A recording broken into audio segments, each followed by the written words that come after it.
What's going on, YouTube? Welcome to Overland Ops. My name is Jeff, and on today's episode I'm going to be traveling from one side of Texas all the way to the other, so stay tuned.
You can't start a road trip without Buc-ee's, but there was like a million people there, so I ended up not getting gas. I got my beef jerky and my pork skins. It's day one, gotta go get gas somewhere else, not at Buc-ee's.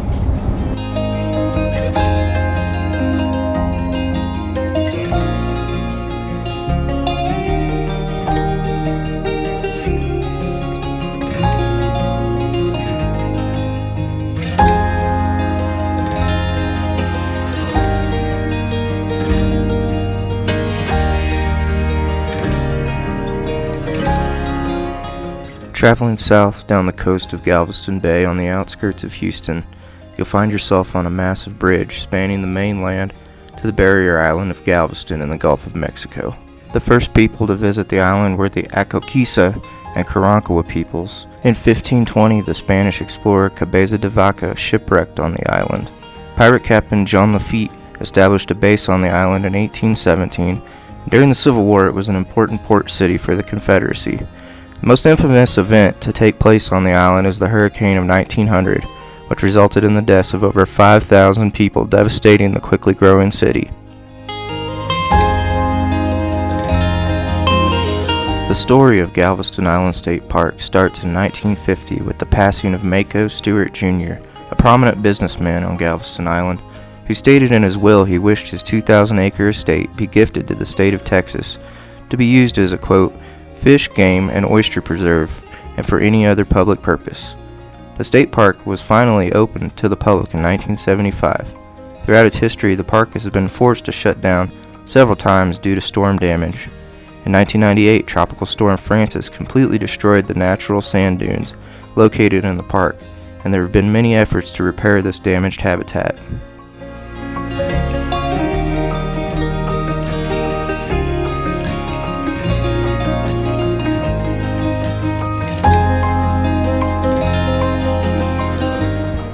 Well, good morning.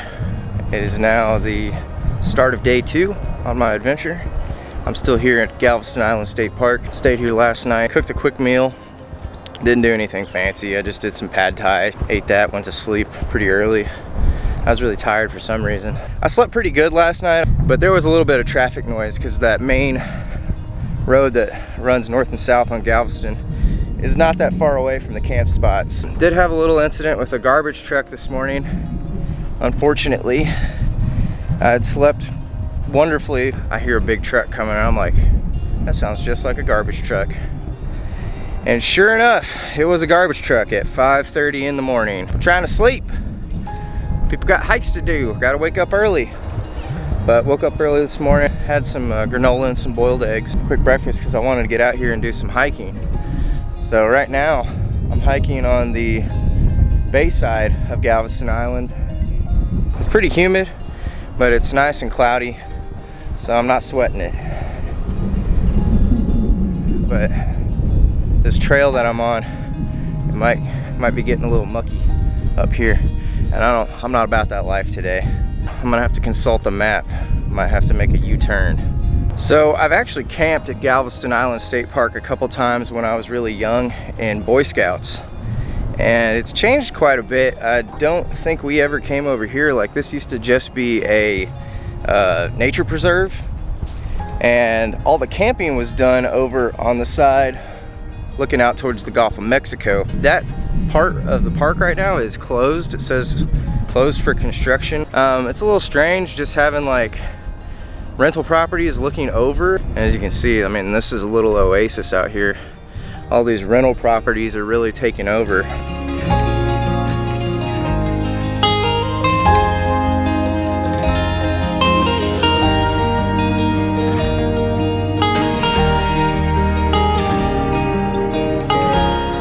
Gotta hold on to your hat up here. Woo! I can see the Jeep.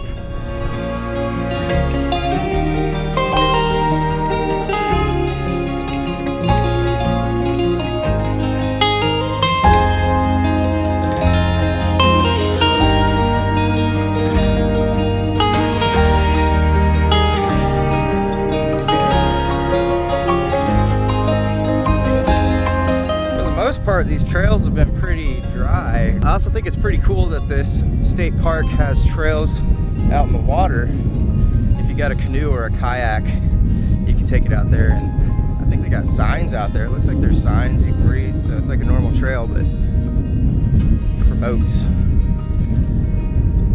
Probably see more alligators out there. I'm kind of bummed. Maybe I'll see some alligators at the next park.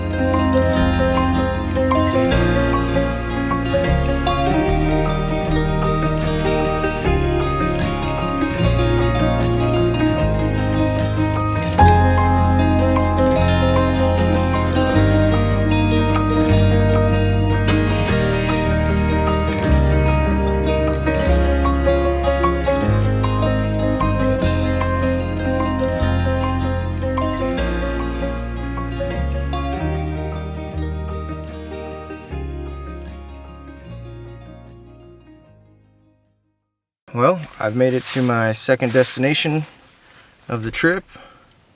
I'm staying tonight at Brazos Bend State Park, a place I've camped many times throughout the years. Had many misadventures in this park. It is just a little rainy, so I'm just gonna kind of hang out here and eat an apple, wait for that to pass over before I set up the tent.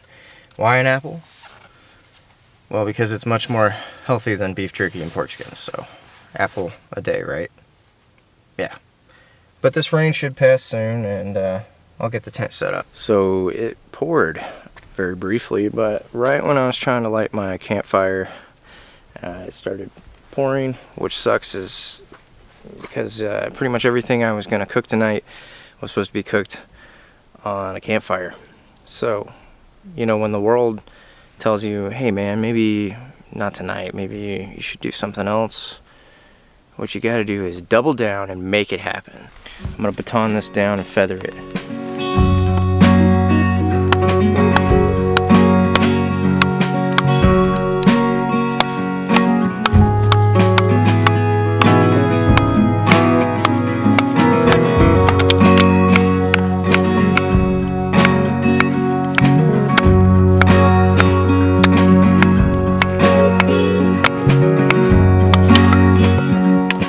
You always need to remember when you're feathering wood, you gotta have a good knife, first of all. Second of all is always put the fattest end down on a base. That gives you another contact point so you don't lose grip while you're feathering the wood.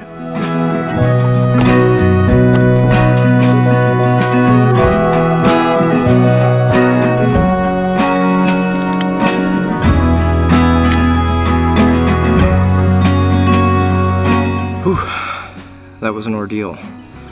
You know, you did something right when you feel like Tom Hanks in Castaway. Kind of how I feel right now. Finally finished cooking 2 boudin links and 2 corn on the cobs.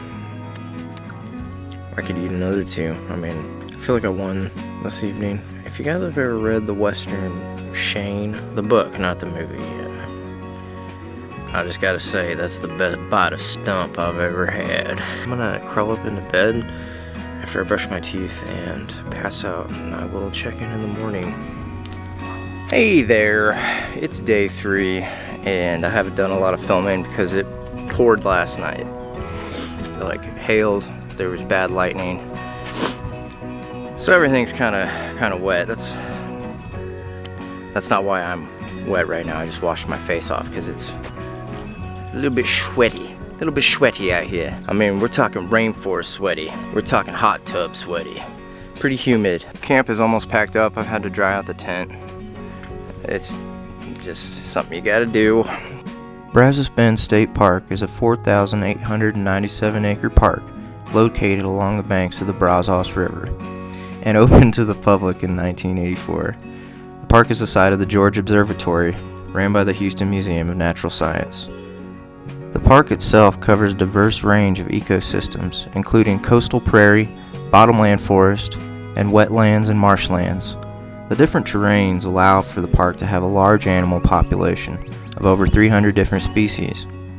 Some of those include white-tailed deer, 9-banded armadillo, and trash pandas, or raccoons.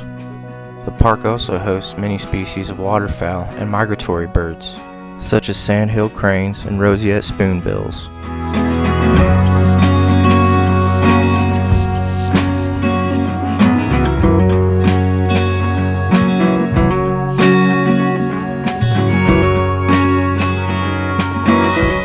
But the most popular resident of the park is the North American alligator, which you can often find laying in the warmth of the sun along the banks of either 40-acre Lake or Elm Lake.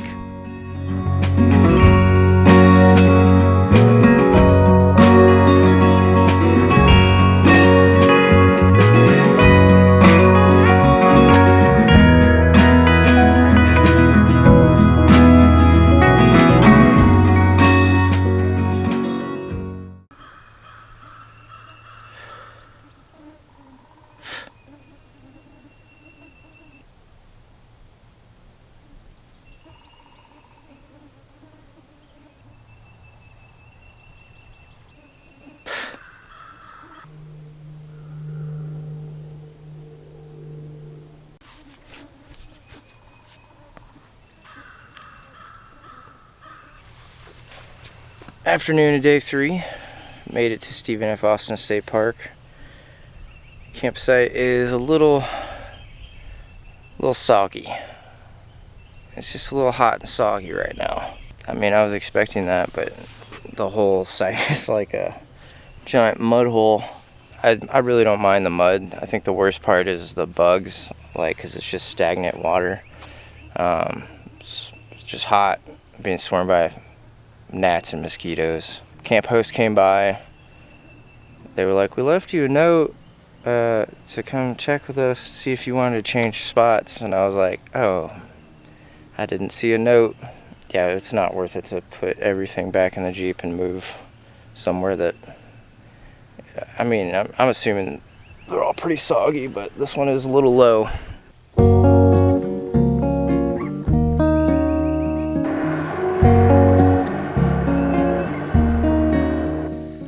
Good evening. Dinner tonight was a lot easier because it's not pouring down rain. I cooked steak, leftover corn from last night, mashed taters. The bugs finally stopped attacking after the sun went down, so it cooled off.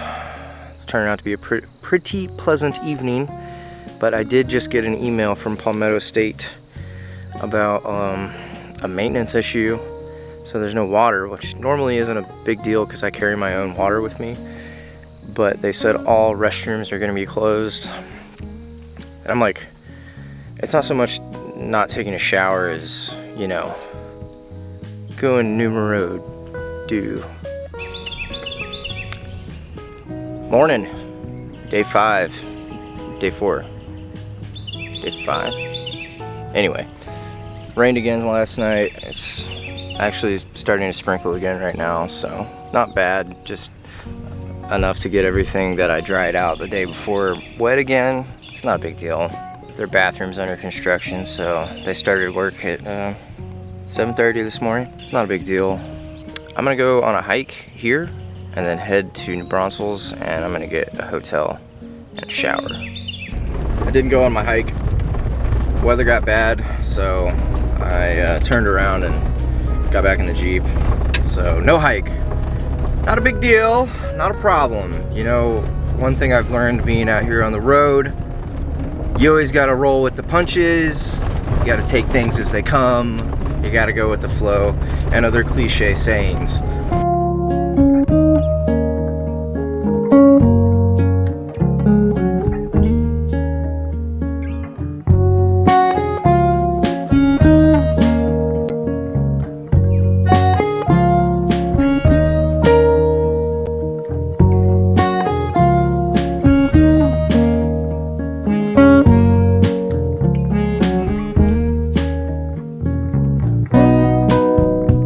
Pedernales Falls State Park is located just 10 miles east of Johnson City and 25 miles west of Austin, Texas, making this a very highly trafficked park. On the weekends, it's very difficult to book a spot, so make sure to start checking months in advance if you plan to visit on a weekend or a holiday. This 5,211-acre park opened to the public in 1971. Prior to the state purchasing the land, the area was a working ranch known as Circle Bar Ranch. The park sits at an elevation of 1,213 feet. It offers 44 miles of hiking trails and 80 campsites to choose from. The gem of the park are the falls themselves, located on the Pedernales River. Because of the infrequency of rainfall in this area, flash flooding can occur.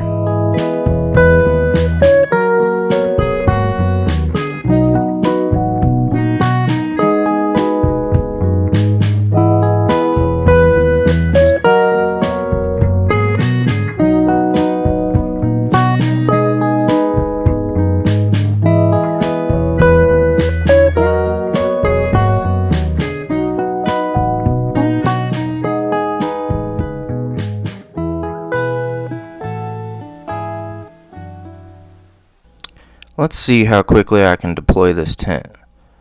I'm going to set up a timer and just run it in real time and see how fast I can get this thing set up to where you can crawl inside.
That's sub 2 minutes, so I'm pretty happy with that. Not too bad.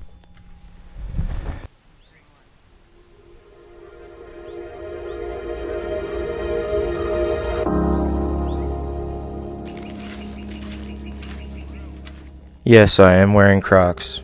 No, you may not make fun of me. These things have actually been very handy on this trip, and if I lose them, I will get another pair. Don't knock them till you try them. The great thing about campsite number 37 is it has this little wall, so I could kind of pull all my gear out and set it on this wall and reorganize some of the stuff that I needed to get to.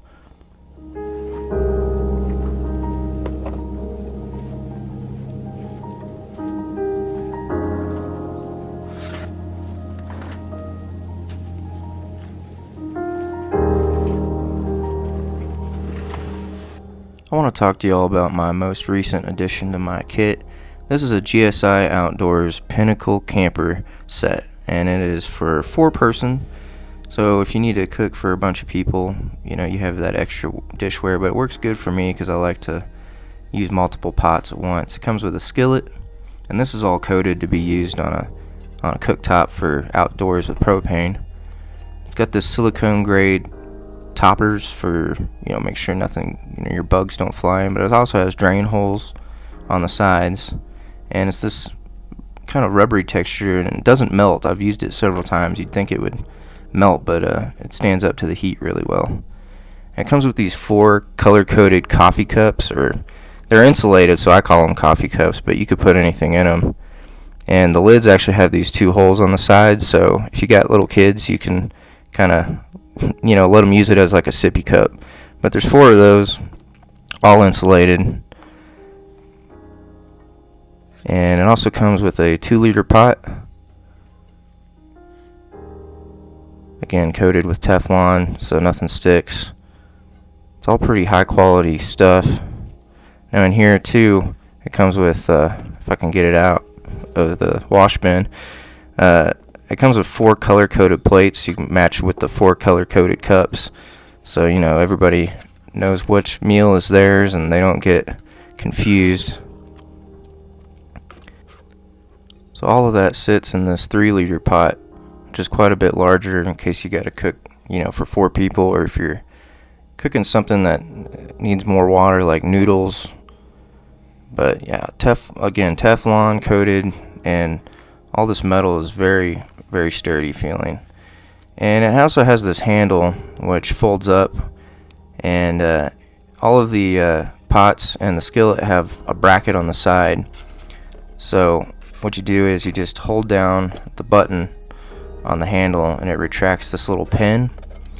You lift it up into the bracket and release the button, and it locks into place. Now what I've found is it is kind of difficult to remove the handle from whatever you're cooking with if it's still hot, if you have to use another pan. So I probably will purchase another handle at some point, but for right now this is what I'm rocking with. And it also comes with this waterproof wash basin, so if you're off grid you can fill this with water and soap and actually wash all your dishes. All the seams are welded together, so you're not going to get any leaks. But really handy set, and I really like how it all packs up into one seamless piece that fits into my storage bins. So it really works for me, and if you guys are looking for something similar, I would suggest this because it's very well made and I think it's going to last a long time.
Good morning. Woke up about 3 and I had some visitors. Pack of wild boar. They all picked this tree over here. It's like the perfect scratching tree, so they all stopped and scratched their sides on this tree. Well, the next stop on my trip is San Angelo State Park.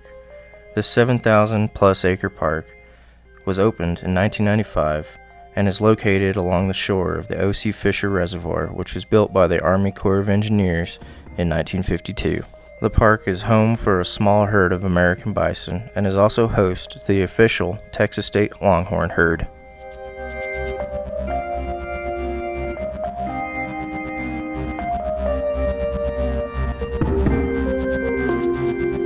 I got a problem.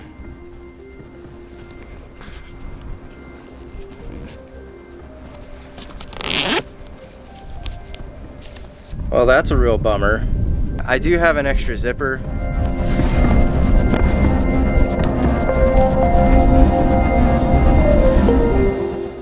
You know, the more I look at this, the less I think I know what I'm doing.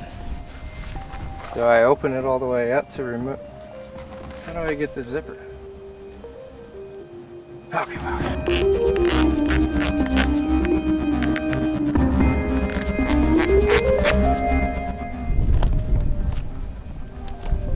Okay. Right? Yeah, okay. I mean, it can only go that way, so I have to zip it forward. Forward.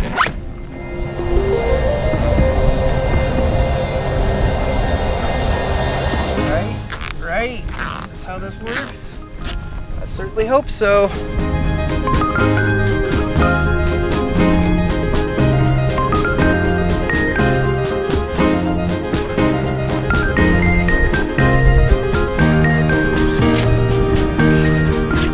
I don't know what's causing it. I've noticed that the cover is like tighter than it used to be. I'm assuming because it's getting weather aged. I don't know. It went from like hot, cold all week. So maybe the temperature fluctuations are causing something. I have no idea. Just looking like Betsy Ross over here, just working away. We're doing this entire thing by hand. So I got it as far back as I could. It doesn't match up perfectly. So I'm gonna try and reverse the zipper back around. And if it doesn't work, then I just spent almost 2 hours doing just frivolous nonsense.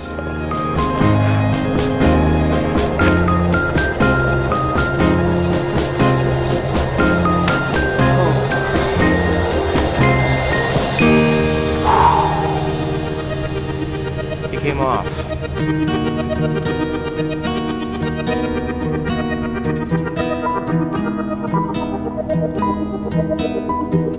Hey, good morning. So, needless to say, I was pretty frustrated last night. I think I got the zipper fixed. I still got to get everything back together and make sure that it's working.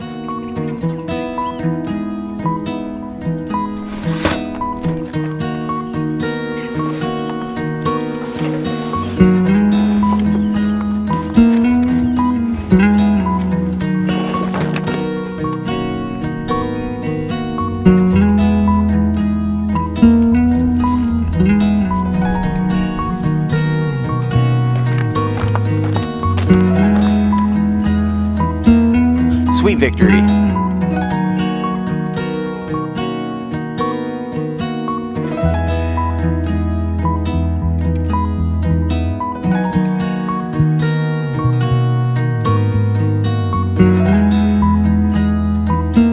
Monaghan Sandhill State Park is located in the Llano Escudillo region of the Permian Basin, also known as the Stacked Plains. It opened in 1957 and sits just off of Interstate 20. It encompasses 3,840 acres, and it has an elevation of 2,756 feet and 26 campsites to choose from.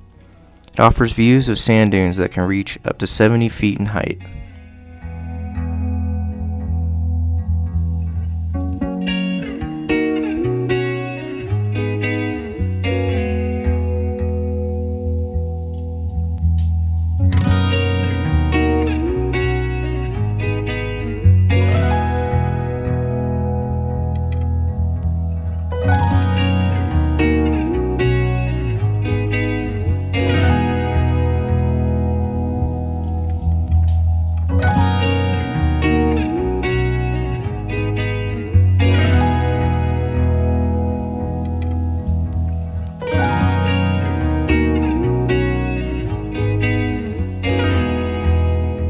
Franklin Mountain State Park is actually located within the city limits of El Paso, making it one of the largest urban parks in the nation.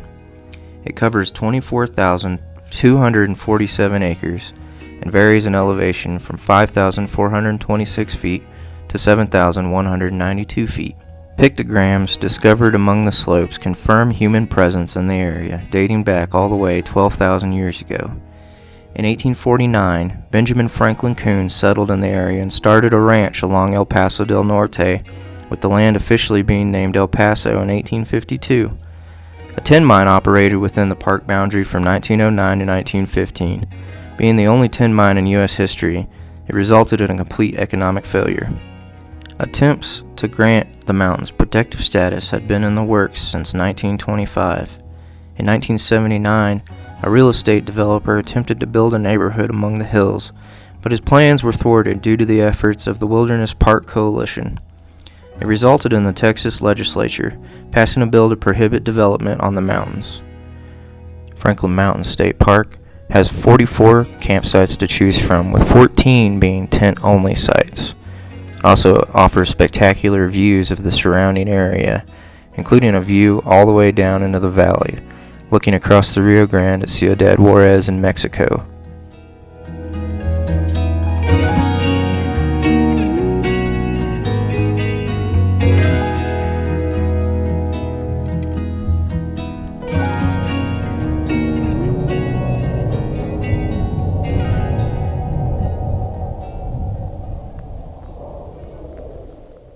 Well, ladies and gentlemen, this is where I'm going to end this week's video, here in the Franklin Mountains, right on the border of Mexico, Texas, and New Mexico. And I've had a lot of crazy encounters and lots of adventures along the way this last week and a half. I'm excited to see what's in store for me in the next chapter. And if you want to see too, make sure to hit that subscribe button. If you liked this video, give it a like. Maybe it gave you some more information on Texas state parks. And I hope that's informational, or some good camping tricks. So if you would, consider giving the video a like, and I'll catch you all down the trail.